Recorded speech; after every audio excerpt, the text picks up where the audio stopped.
Okay, so we just spent some time sticking the borescope camera down even more parts. Some of the latest information. What did the latest email and stuff say were potentially most concerning for us for laser cut parts? Right now, we're really looking at the spars in our aileron, flaps, wings, and tail kit.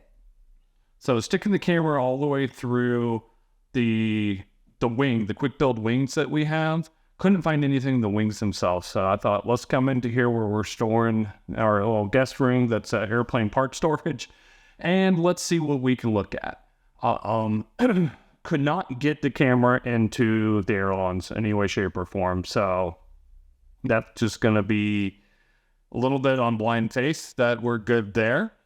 But we did get the camera into the flap assembly and got pretty deep and went up and down the spar of the flap. What I could see so far, everything looked spot on. I don't see anything that causes us concern for us. Again, these are quick build wings that, when were they delivered? Like March of 23 is when...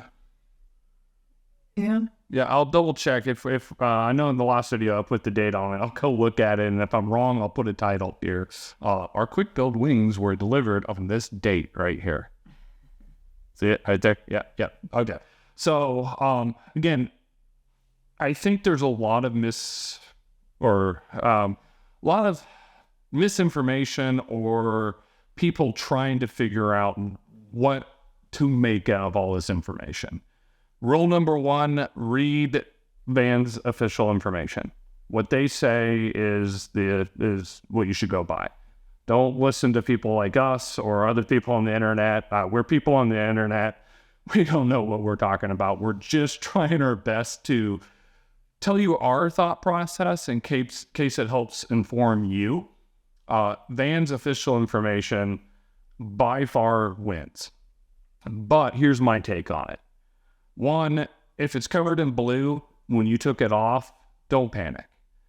Just because your kit was within the date range that you're affected, pay attention to what's covered in blue and what's not. Also, my belief, just because you have a part that was laser cut does not make it a bad part. Vans did do a lot of testing when they did the laser parts originally. So laser parts by themselves is not a bad thing. Now, they had multiple contractors and different people producing these laser parts. So you might have got a laser part that was actually produced pretty well. The real thing you're looking for is, do you have dimples that after you smashed a rivet into it has a significant visible crack? If you're not seeing cracks, in my opinion, you're in the clear. But the real thing to do is stay tuned for as Vans keeps pushing information out. I know Vans is getting parts from some builders who had the visible cracks. I believe they're going to actually assemble some of those parts in bigger structures and do some stress testing with them to see how much these cracks could affect things. Because to be honest, just because you have a crack and a couple dimples, over the lifetime of the airframe, dropping your bucking bar in a spot probably does more damage than a crack in a single rivet hole. I don't know how impactful this is going to be if your plane is full of these cracks. It's obviously a bad thing and you're going to want to replace and move on, but we're thankful that we appear to be in the clear. Everything seems to look okay. I know the Sundowner has a lot more cracks than this plane. Yeah, and that's the thing is, when you're trying to judge the quality of all this, go look through a certified airplane that's been flying for 30, 40 years. Take a good look at what's cracked, what's not. And I know doing that helped us readjust our expectations on what we're building here quite significantly. I am not saying, if it's cracked, just move on and don't care. Do care. This is a big deal. And when we're in environments like this, I look towards the company, in this case, Vans Aircraft, and see how they're handling it. Vans has done everything, in my opinion, they have done everything that they can. They're doing the right thing. And I know we are frustrated as builders because we want answers.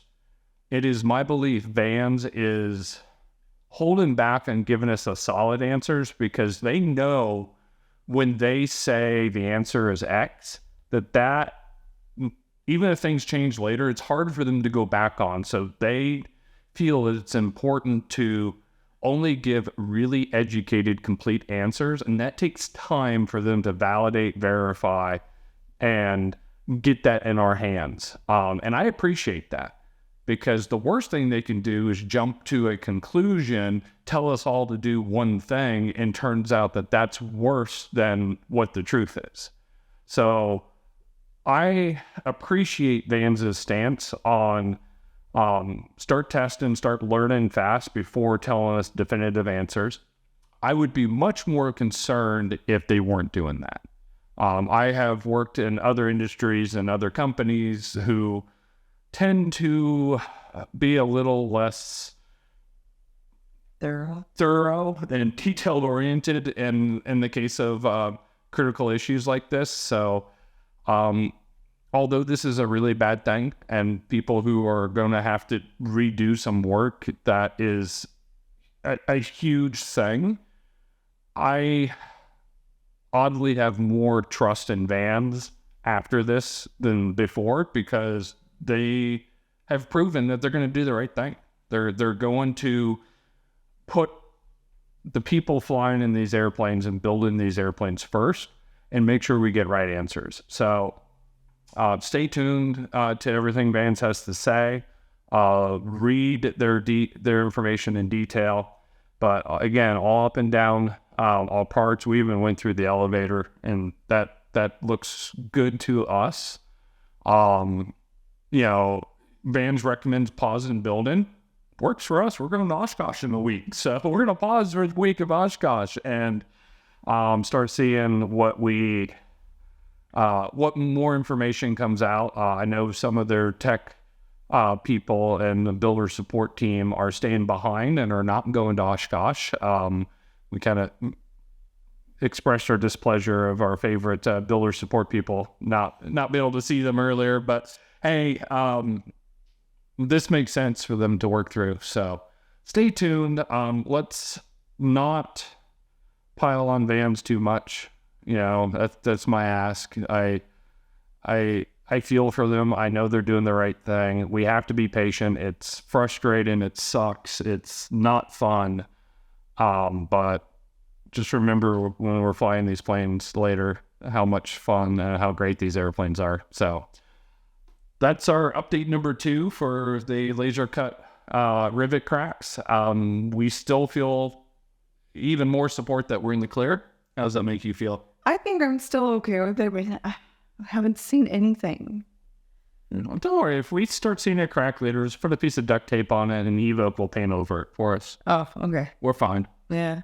Kidding. That's not how you maintain airplanes. But we're all doing the best we can. Thanks for tuning in to 14 Victor Echo.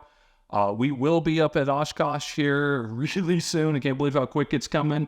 Find us at Oshkosh. We've got plenty of events, and if you haven't yet, subscribe to our channel. We're so close to 1,000 subscribers. We want all the subscribers we can get.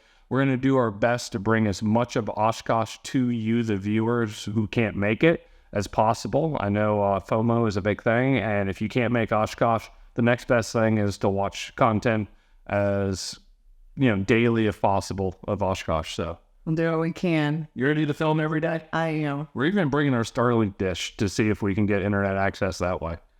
So we'll see if this works. So thank you for tuning in to 14 Victor Echo. See you next time.